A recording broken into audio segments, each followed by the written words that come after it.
Hey guys, welcome to my channel. It's Zhiwei and I'm in Guilin, China. This is a picturesque city with the fantastic coastal mountains and rivers in this world. I've been living here over 14 years, so if you're a traveler who's seeking nature and peace, Guilin absolutely should be on your bucket list. Today in this episode, I'm going to show you how to travel and eat like a native. Without further ado, let's just get started. Guangxi Province Guilin is located in the south of China, close to Guangzhou and Vietnam. The beautiful Li River runs through the city. It's one of the most famous international tourist cities in China. The city is known as its gorgeous scenery and delicious rice noodles, as well as relaxed. With approximately 4.95 million inhabitants living in Guilin. Guilin natives start their brand new day with a bowl of rice noodles every morning. Rice noodles, also known as Guilin Mi Fen in Chinese, which is the most popular and traditional local snack. It has been listed as National Intangible Cultural Heritage. And recently, Guilin rice noodles officially appeared on the menu of the Chinese state banquet.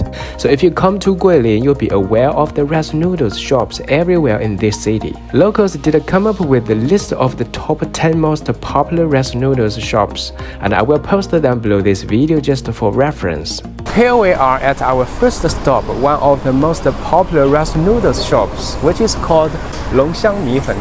Come on, let's have a look. There are different types of rice noodles they serve here. Basically, Lu Cai Fen and Tong Fen, literally brown rice noodles and soup rice noodles. The rice noodles they use are fresh. Generally, it can be preserved for about 10 to 12 hours at room temperature. The rice noodles are made from rice flour, taste soft and smooth. They come in mainly two different shapes, round one called Mi Fen and flat one called Qie Fen. The flavor of Guilin Lu Cai Fen depends on its Lu Shui, literally brine, which is a kind of sauce combined with up to 20 different spices. That's also the reason why every single shop's Lu Cai Fen tastes slightly different, because the owner has their secret recipes. Basically, there's a lady behind the cooking bench. She's preparing the rice noodles for the guests.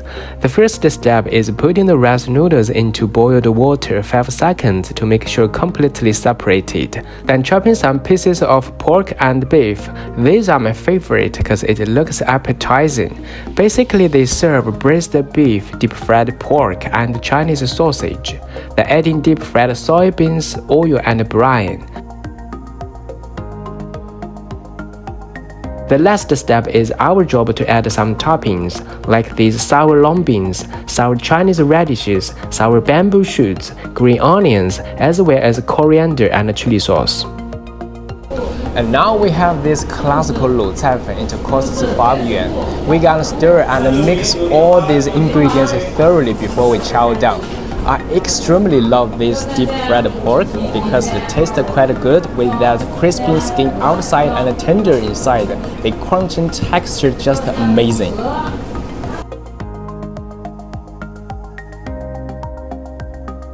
Don't forget to add some bone soup after finished. That's the last key step to enjoy the rice noodles, and only the natives do. Bone soup mixed with all ingredients left bottom. Very rich flavor with sour, salty, sweet, and a little bit spicy. This is a literally satisfying breakfast for locals. I suppose the best way to experience the city is just to do as the locals do. For instance, taking a scooter to discover every single corner of the city. And now we are heading to our next stop, which is a very beautiful and natural place called Laoren Hill. As I mentioned, there are many coastal mountains in this city, but this one is a little bit difficult to climb because it is not a particular attraction, just a wide hill. So there is no real path up to the top. We have to pay more attention to our safety. Here we go. I wouldn't recommend this place if it was raining or someone who has acrophobia, or if you travel with elderly and children. I finally got here at the top of Laoren Hill. As you can see, here is an absolutely spectacular scenery.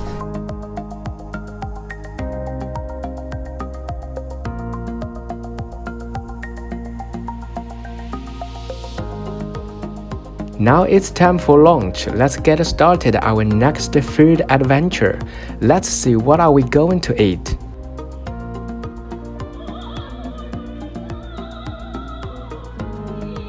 Guilin is a paradise full of various yummy foods.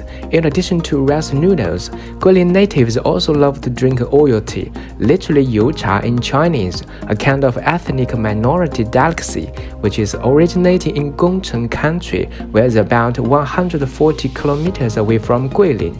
It is commonly referred to as Chinese coffee. The process of making oil tea we call the 打油茶, literally heating oil tea. Basically put some organic local black tea in a wok, mixing with garlic, ginger and oil. Keep heating constantly with a wooden mallet in a low heat until the fragrance you can smell.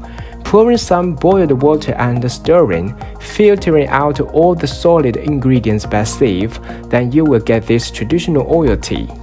The most interesting thing is a number of condiments they serve here. As you can see, we have, I should call this deep fried dough balls, deep fried peanuts, chopped green onions, and popped rice.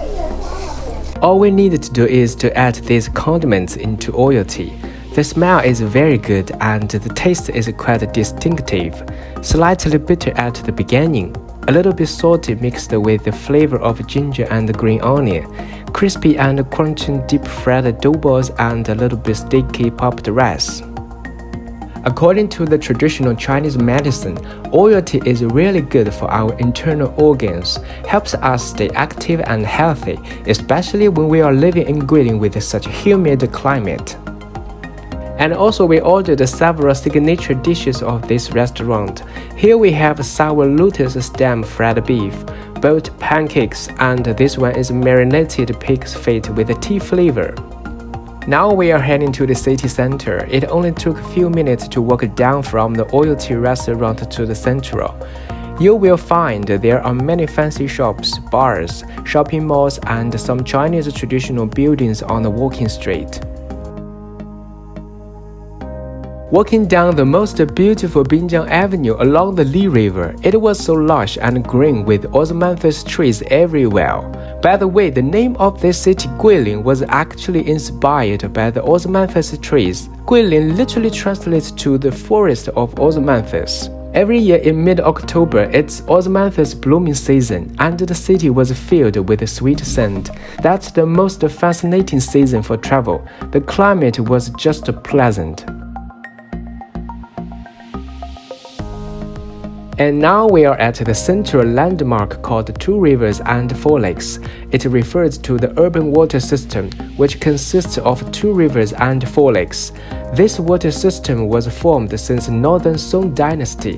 Nowadays, it is considered as one of the well-known tourism landmarks of Guilin.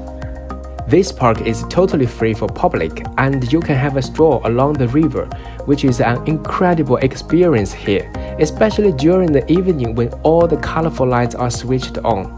There is another option. You can sightsee the park by the boat, which costs about 100 yuan for the daytime ticket, 200 yuan for the night ticket. Our final destination is the breathtaking Piled Silk Hill, also known as Diecai Hill, where we are going to catch the stunning sunset.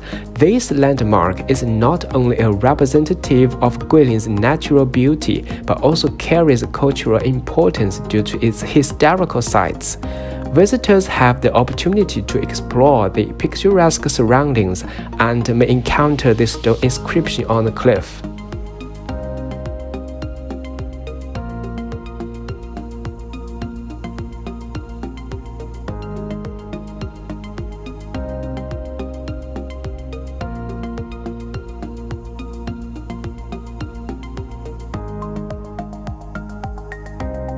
Okay guys, that's all for today's video. If you want more travel tips regarding Guilin, just feel free to ask or leave a comment. I appreciate for you guys watching and hope you enjoy it. I will see you next episode. Have a good day. Bye bye. Join me in the upcoming episode as we dive headfirst into vibrant and bustling local market in Guilin. Trust me, this is one journey you won't want to miss out.